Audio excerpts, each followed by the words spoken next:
À ce moment précis, on observe une importante coupure du réseau. Dar et Salam s'éteint d'un coup, comme si le pays avait perdu son souffle. En moins de 8 minutes, les courbes montrent une chute de plus de 90% du trafic, tandis que des images d'urnes brûlées et de rutoirs perçant encore à travers quelques connexions survivantes. Depuis Ouagadougou, Ibrahim Traoré regarde ces chiffres tomber et la question s'impose. Qu'est-ce qu'un État protège vraiment quand il peut programmer le silence plus vite que ses citoyens ne peuvent comprendre? Ce soir-là, la coupure cesse d'être technique et devient un message. Cette enquête promet une chose claire: comprendre comment une coupure numérique, brève mais totale, redessine le pouvoir et la peur. Pour le spectateur, l'enjeu est simple et concret. Savoir reconnaître en temps réel quand une panne devient une décision. Ici, il ne s'agit pas seulement de la Tanzanie, mais d'un mécanisme exportable, déjà observé ailleurs, qui transforme l'infrastructure en levier politique. Le bénéfice est immédiat: apprendre à lire des signaux faibles avant qu'ils ne deviennent des silences imposés. Le risque, lui, est tout aussi précis. Quand un État peut suspendre 90% d'un trafic en quelques minutes, il modifie l'équilibre entre sécurité proclamée et contrôle réel. Les citoyens perdent le temps d'anticiper, les institutions gagnent une avance invisible et la peur change de forme sans disparaître. C'est cette zone grise entre technique et intention que l'analyse va éclairer pas à pas. À mesure que l'histoire progresse, une question revient comme un fil tendu. Que reste-t-il quand le réseau se tait et qui parle alors à la place des écrans? La révélation tombe très tôt. Entre le trafic numérique tanzanien s'effondre de plus de 90% selon des données agrégées indépendantes, un niveau incompatible avec une panne ordinaire. Ce chiffre, associé à une désactivation simultanée des principaux fournisseurs, indique une action coordonnée pensée comme un protocole et non comme un accident. Pour comprendre ce que cela signifie, il faut quitter l'image spectaculaire de l'écran noir et revenir à la mécanique. Une coupure technique classique se propage de manière inégale, avec des zones affectées plus lentement que d'autres. Ici, la chute est nette, synchronisée, presque géométrique. Trois axes de fibres cessent d'émettre presque au même instant, sans signe avant-coureur. Le temps est trop court, la symétrie trop parfaite pour relever du hasard. À Ouagadougou, Ibrahim Traoré suit cette bascule en temps réel à travers des flux d'observation de crise. Chaque seconde d'absence correspond à des milliers de connexions interrompues, soit une masse de voix rendue muette avant même d'avoir compris ce qui se joue. Pour lui, ces courbes ne décrivent pas une panne, mais une philosophie du pouvoir, où le silence devient un outil de gouvernance. Le contexte régional renforce cette lecture. Au même moment, les trafics kényans, malawites et mozambicains restent stables, ce qui contredit l'hypothèse officielle d'un câble sous-marin endommagé. Une défaillance de ce type aurait produit une onde de choc visible bien au-delà des frontières tanzaniennes. Or, les graphiques voisins demeurent plats. Dans les premières heures, quelques images parviennent pourtant à circuler sous VPN: des urnes incendiées, des étudiants dispersés, des rues cherchant leur propre rythme. Ces fragments, rares mais persistants, montrent que la coupure n'éteint pas l'événement, elle le rend simplement plus difficile à suivre. Le blackout agit alors comme un filtre brutal, séparant ceux qui subissent le silence de ceux qui tentent encore de l'interpréter. C'est dans ce décalage que naît la question centrale. Si les chiffres prouvent l'intention, que révèle ensuite la réaction de la société face à ce vide soudain? Dans ce vide soudain, un visage ordinaire devient un point d'ancrage. Aïcha, 22 ans, étudiante à Dar et Salam, ne cherche ni à provoquer ni à diriger quoi que ce soit. Elle publie simplement un selfie quelques minutes avant l'extinction totale, accompagné d'une phrase courte: S'ils éteignent Internet, nous parlerons dans la rue. Le message circule d'abord lentement, puis trouve des relais inattendus sur des canaux chiffrés encore actifs. Très vite, cette image cesse d'être personnelle. Elle devient un repère temporel, presque une balise. Pour beaucoup, le selfie d'Aïcha marque l'avant et l'après, le moment précis où l'événement bascule d'une coupure technique vers une expérience collective. Ce n'est pas un slogan élaboré, mais une intuition partagée qui rend visible ce que les écrans tentent d'effacer. Autour d'elle, les effets se font sentir immédiatement. Dans les quartiers étudiants, les discussions quittent les téléphones pour investir les couloirs et les trottoirs. Des groupes se forment, hésitants mais attentifs. Dans les marchés, les rumeurs circulent plus vite que l'information officielle, portées par des voix basses et des regards appuyés. Les cafés deviennent quotidiens des lieux de transmission improvisés où chaque fragment compte. Un autre témoin apparaît presque par hasard. Un pêcheur interrogé par une radio nocturne affirme que le signal peut disparaître, pas la mémoire.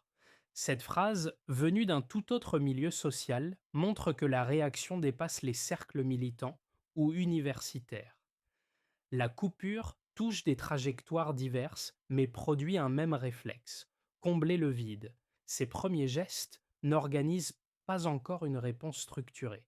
Ils dessinent toutefois un déplacement clair. Lorsque l'infrastructure tombe, la société commence immédiatement à inventer des chemins de substitution. Avant, Dar et Salam vit encore dans un flux numérique ordinaire. Les messages circulent, les réseaux sociaux bruissent de rumeurs électorales, et les autorités observent une tension qu'elles jugent contenue.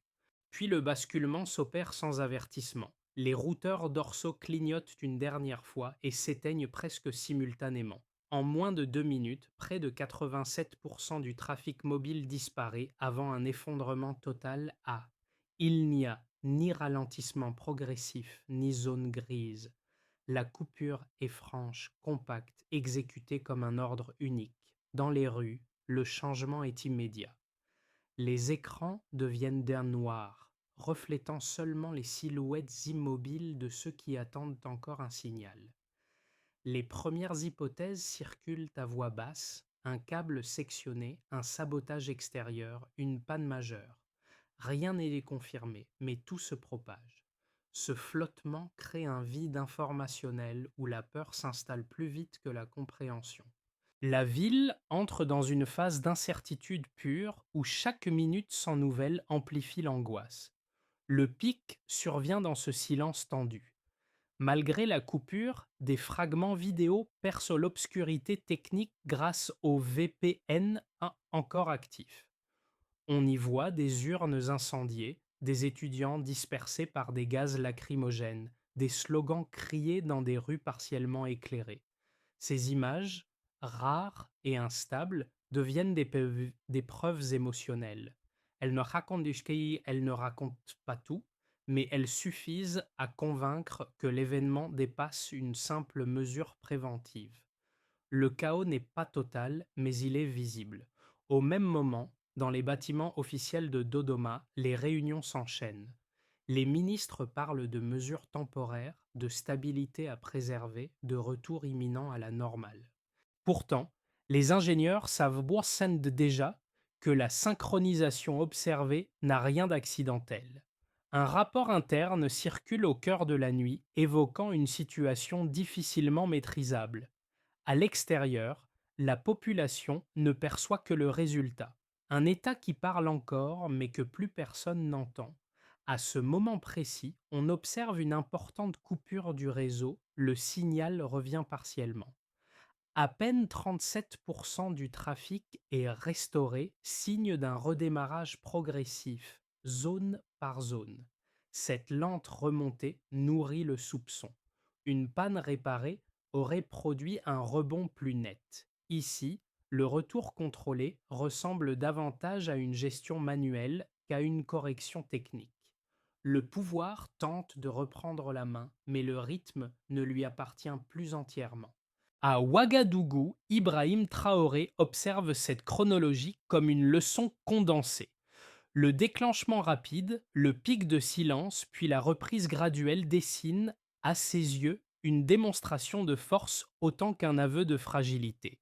La séquence révèle moins un chaos qu'une expérimentation du contrôle, appliquée en temps réel sur une société entière. Les ondes de choc se propagent alors au-delà de la nuit. Les conversations quittent les écrans pour s'ancrer dans l'espace physique, les gestes remplacent les notifications et la coupure cesse d'être un événement ponctuel. Elle devient une expérience partagée dont les effets continueront à se déployer bien après le retour partiel du réseau. Avant la coupure, le débit moyen observé sur la région côtière atteint environ 18,6 gigabits par seconde. 7 minutes plus tard, il tombe à près de 1,2 gigabits par seconde, une variation trop brutale pour correspondre à un incident ordinaire. Cette bascule nette du niveau de référence vers un effondrement quasi total décrit une action intentionnelle, car les pannes techniques réelles produisent presque toujours des dégradations progressives, irrégulières et géographiquement dispersées. Les données agrégées confirment ce diagnostic. Entre les mesures indépendantes indiquent une interruption globale d'environ 90% du trafic national. Un tel alignement temporel ne se rencontre pas par hasard. Il suppose une coordination en amont, des accès internes et une exécution synchronisée. Les trois principaux fournisseurs du pays, Vodacom, Airtel et TTCL, signalent tous une interruption de service sur la même fenêtre. Dans les statistiques de réseau, ce type de simultanéité révèle une source unique de décision, non une accumulation de défaillances locales. Un autre indicateur renforce la lecture. Chaque seconde sans connexion correspond à plusieurs milliers de sessions interrompues, soit près de 1,78 minutes. Ce chiffre n'est pas abstrait.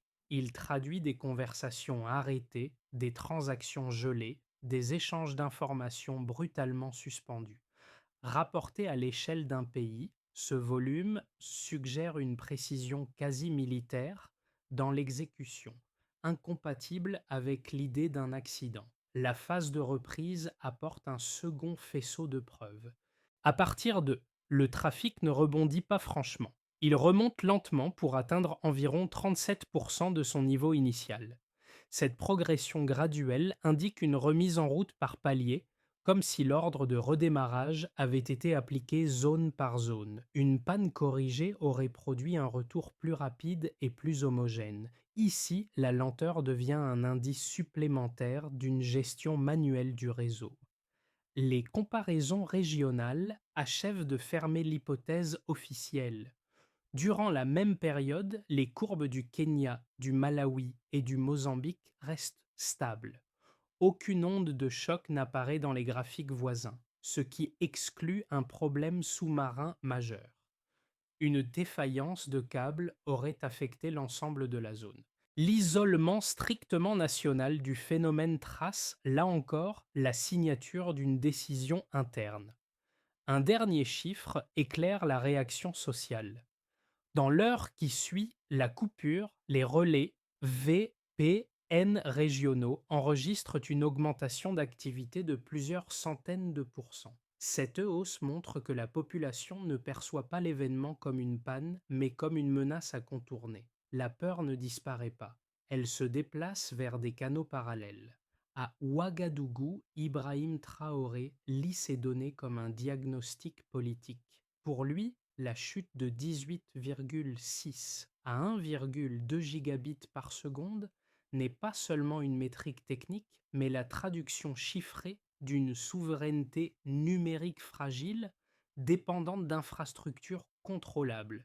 Les chiffres cessent alors d'être neutres. Ils racontent une relation de pouvoir. Pris ensemble, ces indicateurs forment une cohérence difficile à contester. Aucun ne prouve seul l'intention, mais leur convergence dessine un scénario précis, où le silence est produit, mesuré et administré. Reste alors à examiner l'argument inverse. et si cette coupure avait réellement servi à protéger la société.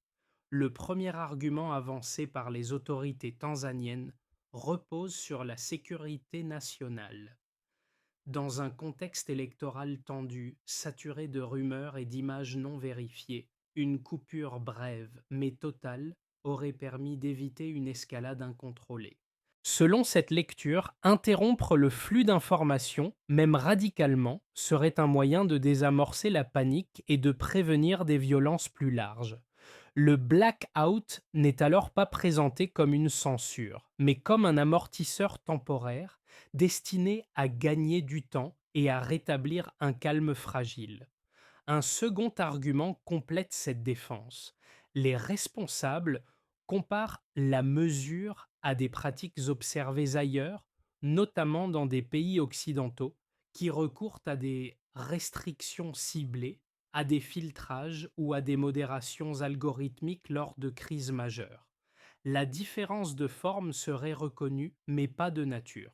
Dans cette perspective, la Tanzanie n'aurait fait qu'adapter des outils existants à une urgence locale en choisissant une méthode plus directe. Le caractère temporaire de la coupure est constamment mis en avant comme preuve d'une intention limitée et proportionnée. Ces deux arguments méritent d'être pris au sérieux. Ils traduisent une logique étatique cohérente. Mieux vaut suspendre l'information que perdre le contrôle de la rue. Pourtant, les données observées fragilisent cette construction. Les chiffres montrent que la coupure n'a pas dissipé la peur, mais l'a déplacée.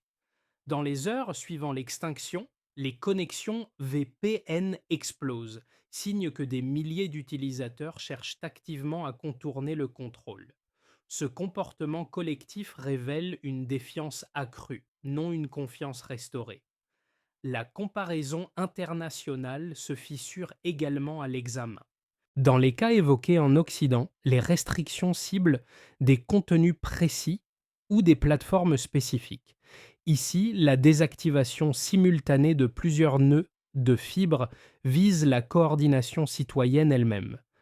La précision technique, la synchronisation et la lenteur de la reprise dessinent une mesure de contrôle total, difficile à aligner avec l'idée d'un simple pare-feu de sécurité. Enfin, l'effet observé sur le terrain contredit l'objectif affiché. Loin de calmer la société, la coupure stimule des formes de communication parallèles, plus difficiles à surveiller. À distance, Ibrahim Traoré résume ce paradoxe. Un silence imposé ne supprime pas le désordre, il le rend invisible et donc plus imprévisible. La question n'est plus de savoir si l'intention était sécuritaire, mais si le résultat l'a réellement été. Ce basculement marque le cœur du récit. La coupure, pensée pour figer l'espace public, produit l'effet inverse. Elle révèle une couche de communication que le pouvoir ne maîtrise pas. Privée d'écran, la société ne se tait pas. Elle change simplement de fréquence. Les rues deviennent des relais, les gestes remplacent les notifications et les lieux ordinaires se transforment en nœuds d'échange. Ce déplacement n'est pas stratégique, il est réflexe, presque instinctif. À Dar es Salaam, les taxis klaxonnent en rythme, les vendeurs de rue frappent des casseroles, et les étudiants échangent des messages écrits à la main. Chaque signal est imparfait, mais leur accumulation recrée un flux. La communication devient plus lente, plus physique, mais aussi plus difficile à interrompre totalement. Ce que l'infrastructure numérique rendait invisible réapparaît. La capacité d'une société à s'auto-organiser sans médiation centrale. C'est ici que la lecture d'Ibrahim Traoré depuis Ouagadougou prend tout son sens. Pour lui, le blackout ne marque pas une fin, mais une révélation. Il montre que la souveraineté ne réside pas seulement dans les câbles et les routeurs, mais dans les pratiques quotidiennes des citoyens. En coupant la technique, le pouvoir met en lumière ce qu'il ne contrôle pas entièrement, l'imaginaire collectif et les liens humains. Le midpoint n'est donc pas un retournement spectaculaire, mais une évidence progressive. Le silence imposé n'a pas effacé la parole, il l'a déplacée hors du champ prévu. À partir de là, la question change de nature. Si la société parle encore sans réseau, quelles conséquences concrètes ce déplacement va-t-il produire pour l'État, l'économie et la région entière? Pour l'État tanzanien, la première conséquence est institutionnelle. Privé d'un accès fluide à l'information, plusieurs ministères fonctionnent à l'aveugle pendant des heures. Les rapports arrivent en retard, se contredisent ou restent invérifiables. Cette désynchronisation affaiblit la capacité de décision et expose une fragilité rarement visible.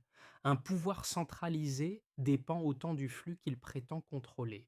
À distance, Ibrahim Traoré note que couper le réseau revient souvent à couper aussi les instruments de pilotage de l'État lui-même. Du côté des entreprises, l'impact est immédiat et mesurable. Les transactions en ligne s'interrompent, les chaînes logistiques perdent leurs repères et les services dépendants du paiement mobile se figent. Pour de nombreux commerçants urbains, quelques heures sans connexion signifient des pertes nettes, impossibles à compenser. Les acteurs économiques comprennent alors que la stabilité numérique n'est pas un confort, mais une condition de survie quotidienne. La coupure transforme une décision politique en choc économique diffus. Pour les citoyens, la conséquence est plus intime. Les familles ne parviennent plus à se joindre, les étudiants perdent l'accès à leurs ressources et les travailleurs informels voient disparaître leurs outils de coordination. La peur ne vient pas seulement de ce qui se passe dans la rue, mais de l'incertitude totale. Quand l'information disparaît, chacun doit reconstruire sa propre version du réel à partir de rumeurs, de gestes et de signes partiels. Cette fragmentation du sens laisse des traces durables dans la confiance collective. À l'échelle régionale, enfin, l'épisode résonne comme un avertissement. Les pays voisins observent qu'un blackout ciblé peut redessiner les rapports de force plus vite qu'une décision diplomatique.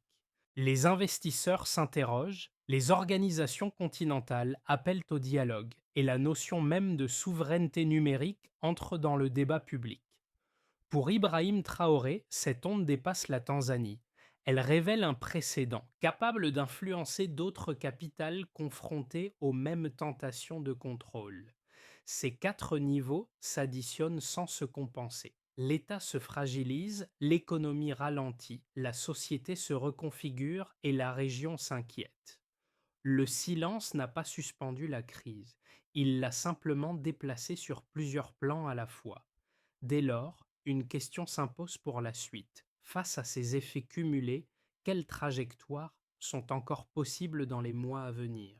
Le premier scénario est celui d'une stabilisation sous surveillance. Dans cette trajectoire, les autorités rétablissent l'accès numérique sans revenir à une coupure totale, mais maintiennent des filtres discrets et une capacité d'intervention rapide.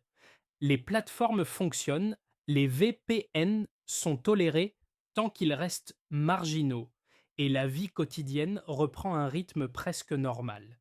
Pourtant, la mémoire des 7 minutes demeure. La confiance ne se répare pas complètement et chaque ralentissement du réseau réactive le soupçon. La stabilité existe, mais elle repose sur une vigilance constante, plus froide que rassurante. Le scénario optimiste repose sur un choix politique différent. Sous pression régionale et internationale, l'État pourrait ouvrir la gouvernance des télécommunications à des experts indépendants et à des mécanismes de contrôle civil. Une transparence minimale sur les conditions d'une coupure deviendrait la norme, transformant un outil opaque en procédure encadrée. Dans ce cas, l'épisode du blackout servirait de catalyseur. La société civile y verrait d'une victoire partielle et la souveraineté numérique se construirait davantage par la confiance que par la contrainte. Le scénario pessimiste, enfin, prolonge la logique du contrôle. Les outils de contournement seraient criminalisés les journalistes davantage surveillés et les espaces de discussion rétréciraient. Une partie des compétences numériques migrerait vers des pays voisins, créant une fuite silencieuse mais durable. Le pouvoir, en cherchant à prévenir le désordre, installerait une instabilité chronique, nourrie par la méfiance et l'autocensure. Le précédent tanzanien pourrait alors inspirer d'autres capitales, amplifiant la fragmentation informationnelle à l'échelle régionale. Face à ces trois routes, aucune prédiction ne s'impose comme certaine. Une seule recommandation de lecture demeure utile. Avant d'éteindre un réseau, mesurer non seulement l'effet immédiat, mais les comportements qu'un tel geste déclenche ensuite. La question décisive n'est pas de savoir si l'on peut couper, mais ce que cette coupure transforme durablement. Pour ceux qui travaillent avec l'information, l'épisode tanzanien agit comme un rappel brutal. Une coupure, même courte, suffit à rompre la chaîne de vérification sur laquelle repose la confiance publique. Quand le flux s'interrompt, comparer, confirmer et contextualiser devient soudain plus difficile. Le spectateur comprend alors que l'accès continu n'est pas seulement une commodité, mais une condition de lecture lucide du réel. Pour les travailleurs, les familles et les étudiants, l'impact est plus quotidien. La déconnexion ne signifie pas uniquement l'absence d'Internet, mais une rupture dans des habitudes invisibles. Paiement, rendez-vous, messages rassurants, coordination simple.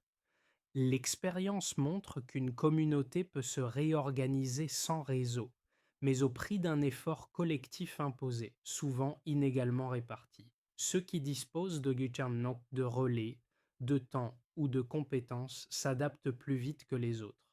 Pour les citoyens attentifs aux enjeux politiques, la leçon est plus profonde. Le blackout révèle que le pouvoir ne s'exerce pas seulement par des lois ou des forces visibles, mais aussi par la capacité à suspendre la circulation du sens. Le silence devient alors une action, et l'absence d'information une forme de message. Comprendre cela change la manière d'interpréter les crises futures, même lorsqu'elles se présentent sous des dehors techniques. Enfin, pour le spectateur extérieur, l'histoire agit comme un miroir. Elle pose une question simple et inconfortable. Dans son propre pays, combien de gestes quotidiens dépendent d'un signal invisible? Et que resterait-il si ce signal disparaissait sans préavis? L'épisode tanzanien n'offre pas de réponse rassurante, mais il fournit un cadre de réflexion utile. À ce stade du récit, une évidence s'impose. Le blackout n'est pas seulement un événement à analyser, mais une expérience à anticiper. La suite ne consiste plus à constater les effets, mais à se demander comment éviter qu'ils ne se reproduisent. La sortie durable d'un blackout numérique ne relève ni d'une condamnation morale, ni d'une solution unique. Elle exige une architecture précise, articulée en étapes vérifiables. Le premier levier consiste à cartographier la dépendance numérique nationale. Identifier les points d'entrée Internet, les fournisseurs critiques et les nœuds vulnérables permet de mesurer, chiffres à l'appui, où une coupure peut être imposée et comment la réduire. Sans cette cartographie, toute promesse de résilience reste abstraite. Le deuxième levier concerne la localisation et la redondance des infrastructures. Héberger davantage de données sur des centres régionaux et multiplier les routes alternatives limite la capacité d'un arrêt centralisé. Au Burkina Faso, Ibrahim Traoré encourage des expérimentations de serveurs mutualisés ouest-africains, précisément pour réduire cette dépendance aux câbles lointains. Chaque migration locale peut être évaluée par un indicateur simple, le nombre de points d'étranglement supprimés. Le troisième levier repose sur la formation citoyenne. Universités, radios communautaires et associations peuvent enseigner les bases de la protection numérique et des outils décentralisés. Le succès se mesure alors au nombre de personnes capables de maintenir un minimum de communication en situation de crise sans basculer dans la panique. Le quatrième levier est juridique. Une coupure d'Internet doit devenir un acte encadré, soumis à justification publique, à une durée limitée et à un contrôle civil. La performance de ce cadre se juge à la rapidité avec laquelle les autorités rendent des comptes. Enfin, le cinquième levier est régional. En mutualisant les capacités entre pays voisins, chaque État réduit son isolement potentiel. Plus la redondance augmente, moins un silence peut enfermer une population entière. Ces étapes ne garantissent pas l'absence de crise. Elles offrent toutefois un critère clair, transformer le silence subi en un risque mesurable et contestable. Reste alors une question décisive. Qui doit surveiller ceux qui possèdent l'interrupteur? La nuit est retombée sur Dar es Salaam, mais elle n'éclaire plus les mêmes silhouettes. Sur les marches de l'université, une bougie vacille, fragile, comme si elle reprenait le souffle laissé par Aïcha dans son message initial. Ce geste minuscule devient un motif silencieux, repris sans coordination par des rues, des radios nocturnes et des marchés encore animés. Ce qui devait disparaître des écrans trouve une autre manière de durer. À Ouagadougou, Ibrahim Traoré évoque souvent cette image lorsqu'il parle de souveraineté. Pour lui, la dignité ne se proclame pas par décret. Elle se maintient par une succession de gestes discrets, de refus calmes et de continuités invisibles. Aïcha n'a jamais cherché à incarner quoi que ce soit, et pourtant son acte ordinaire a traversé les frontières, devenant un repère pour d'autres jeunesses confrontées au même silence imposé.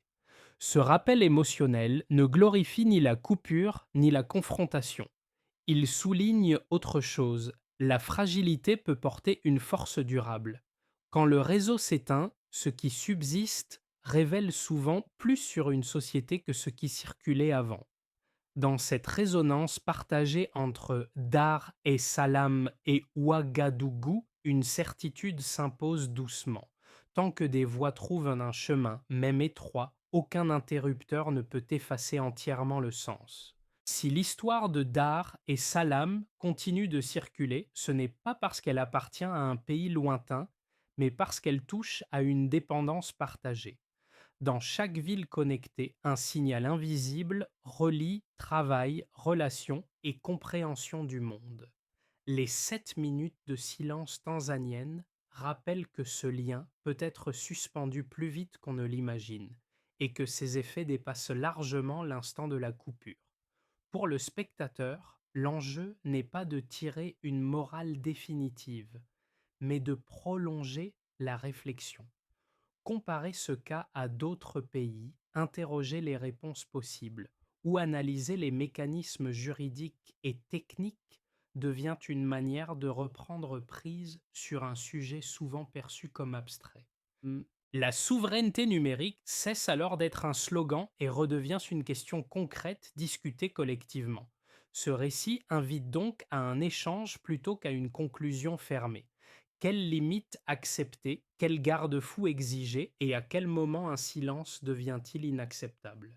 La suite dépend moins d'une réponse unique que de la capacité à poser ces questions à voix haute avant que l'interrupteur ne soit de nouveau actionné.